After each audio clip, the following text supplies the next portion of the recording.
믿음으로 의롭다 여김을 받은 사람, 어제까지 말씀드리지 않았습니까?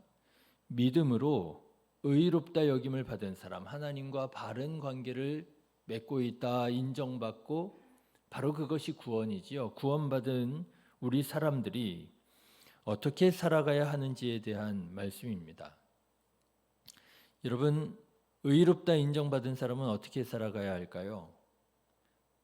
쉽게 말하자면 더 이상 죄 가운데 살 수 없다라고 하는 거예요.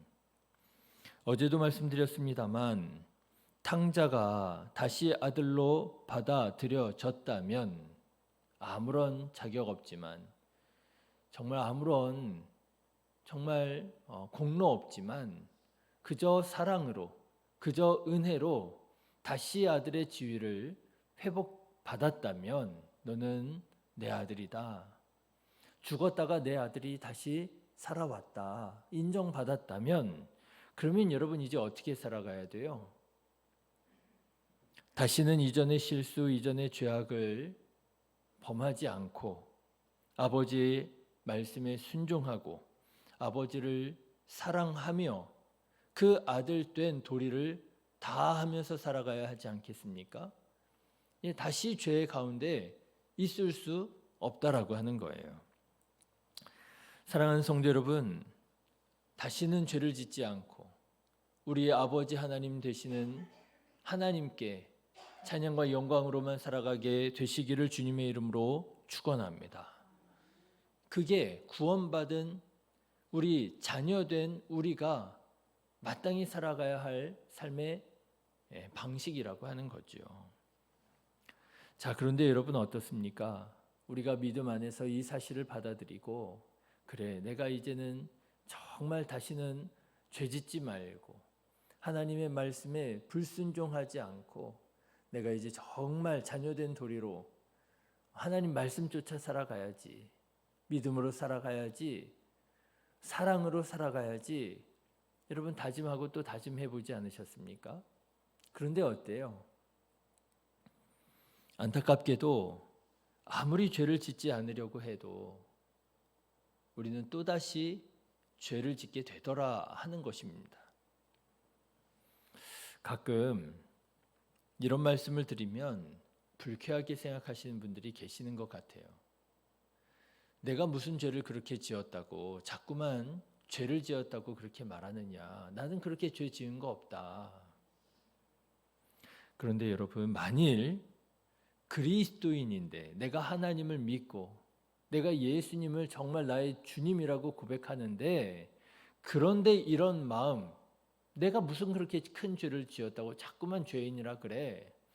이런 마음, 이런 생각이 드신다고 한다면 냉정하게 말씀드립니다. 영적으로 심각한 문제가 있는 거예요.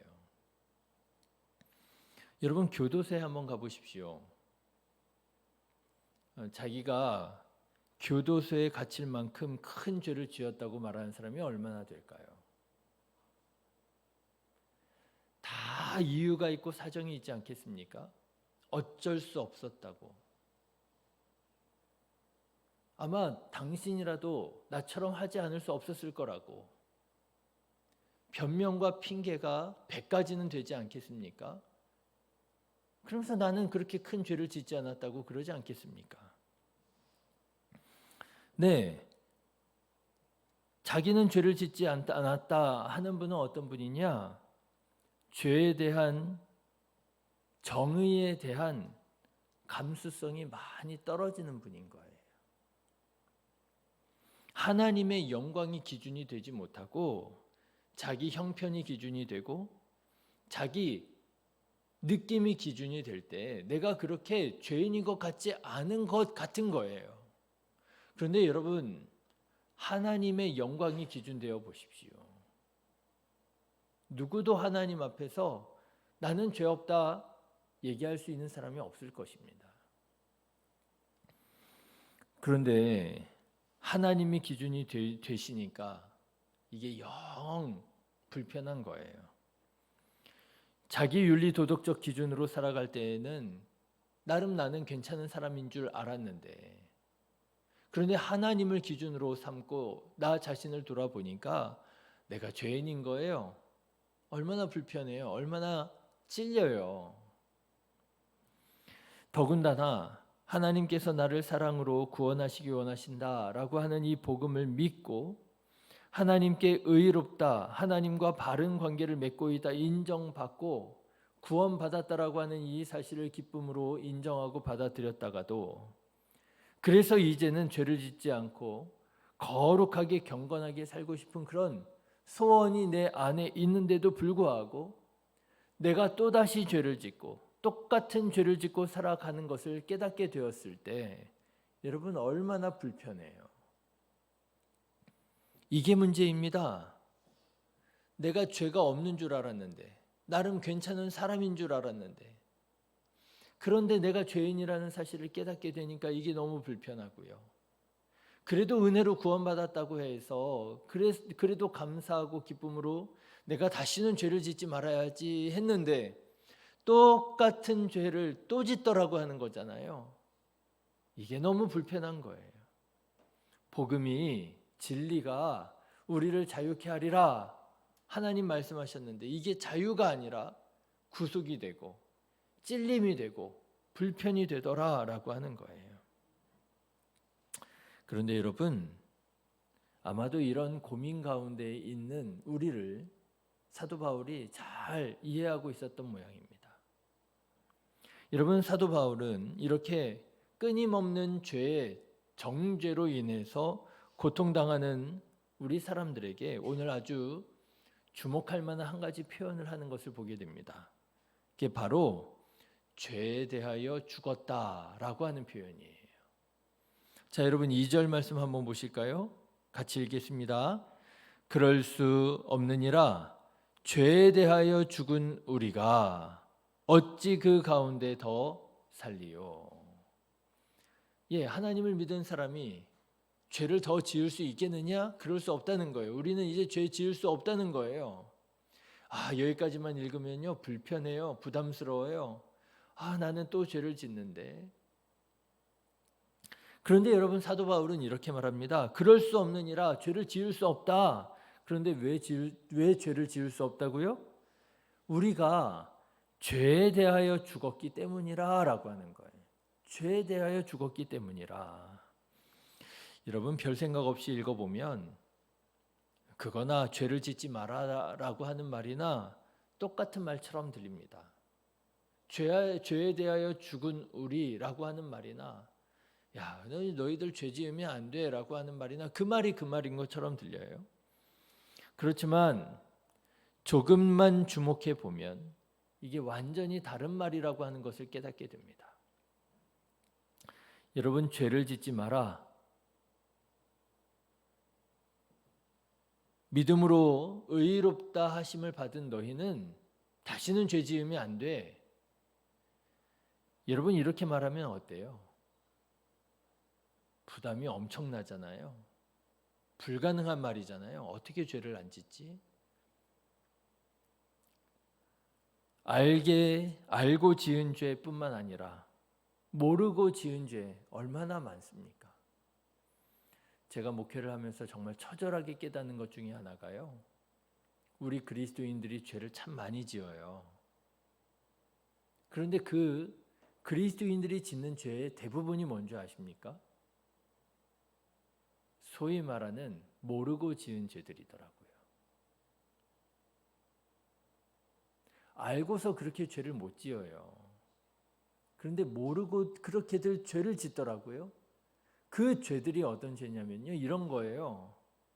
나는 나름대로 하나님께 영광 돌려드리겠다고 최선을 다하는데 죄를 짓는 거예요. 너무너무 마음이 아픈 거이죠. 여러분 우리가 죄를 참 많이 지으면서 살아갑니다. 알고 지은 죄도 있지만 정말 하나님을 사랑하는 사람들이 안타깝게도 모르고 짓는 죄들도 그렇게 많아요. 그런데 죄를 짓지 마라? 얼마나 부담스러운지 몰라요. 얼마나 불편한지 몰라요. 절망이 될 정도예요. 여러분, 죄에 대해서 처절하게 싸워보신 분들은 그 죄 앞에서의 절망을 아마 아실 거예요. 정말 죄 짓고 싶지 않았는데, 정말 죄 짓고 싶지 않았는데 또 죄를 지었을 때의 그 절망감. 자, 그런데 여러분, 사도 바울은 뭐라고 얘기했다고요? 죄 짓지 마라가 아니고요, 죄에 대하여 죽은 우리라는 거예요. 죄에 대하여 죽은 우리. 여러분, 내가 어떤 존재냐? 우리가 어떤 존재냐? 죄에 대하여 죽은 자라고 하는 거예요. 그런데 여러분, 이렇게 말씀을 듣고 나면은요, 느낌이 많이 달라요. 나는 죄에 대하여 죽은 자야. 죄에 대하여 죽은 내가 죄를 지을 수 있어요? 없어요? 죄를 지을 수 없어.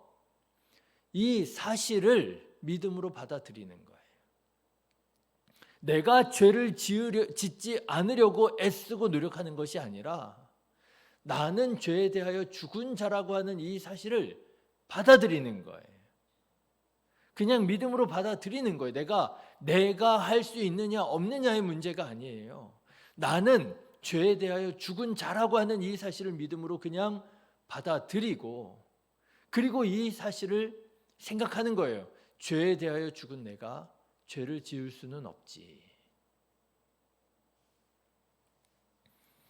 여러분, 이렇게 말씀을 믿음으로 받아들이면 많은 부분에서 달라집니다.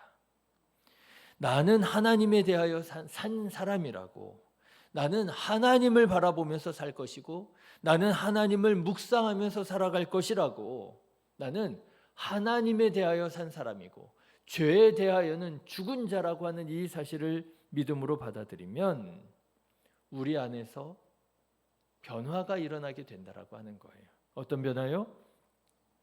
나를 사로잡고 있었던 죄의 힘이 점점 약해지고 우리 몸에 대한 죄의 영향력이 점점 적어져서 하나님에 대한 나의 마음이 점점 커지고 하나님에 대한 사랑이 나를 사로잡아서 점점 죄가 더 이상 나를 주장하지 못하게 되더라라고 하는 것입니다. 하나님의 은혜가 우리를 사로잡게 되더라라고 하는 것입니다. 여러분, 11절부터 14절까지의 말씀을 한번 보십시오.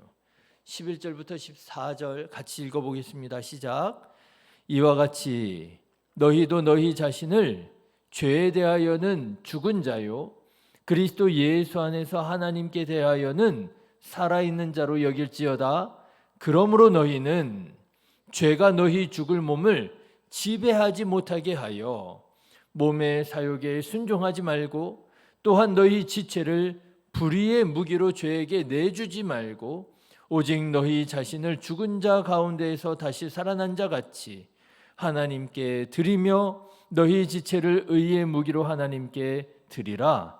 죄가 너희를 주장하지 못하리니 이는 너희가 법 아래에 있지 아니하고 은혜 아래에 있음이라. 그렇죠. 사도 바울이 말하는 거예요. 죄에 대하여 죽은 자로 우리가 여기고 우리가 죄에 대하여 죽은 자고 하나님에 대하여 산 자라고 하는 이 사실을 믿음으로 받아들이면 우리 안에서 이런 변화, 이런 역사가 일어나게 된다는 거예요. 죄가 너희를 주장하지 못하리니, 죄가 우리를 주장하지 못한다는 거예요.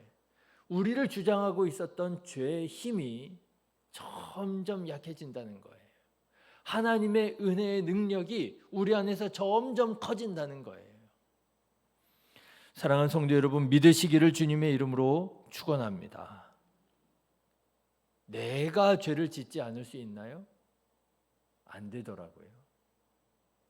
나는 죄를 절대 짓지 않을 거야.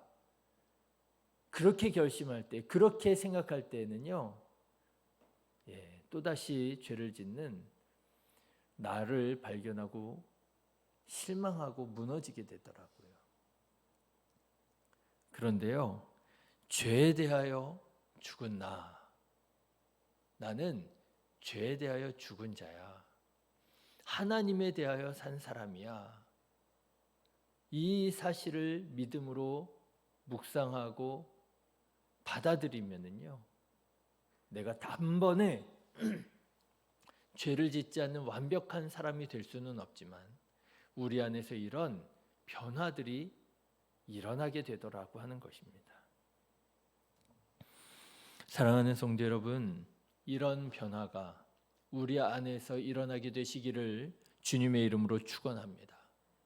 우리를 사로잡고 있었던 죄의 능력이 점점 약해지고 나를 사로잡고 있었던 부정적인 생각, 비판적인 생각, 다른 사람과 경쟁하고 시기하고 분열하고 갈등하고 이런 모든 부정적인 생각이 점점 힘을 잃고 하나님을 생각하면 감사하고 기쁨이 넘치고 하나님께서 나를 통하여 행하신 일들을 생각하면 기대가 되고 소망하게 되고 꿈을 꾸게 되고 내 주변에 하나님께서 만나게 하신 보내어주신 사람들을 생각하면 기쁘고 은혜가 되고 감사가 되는, 여러분, 이런 변화들이 하나님의 은혜가 나를 사로잡는 이런 변화가 우리 가운데에서 일어나게 되시기를 주님의 이름으로 축원합니다.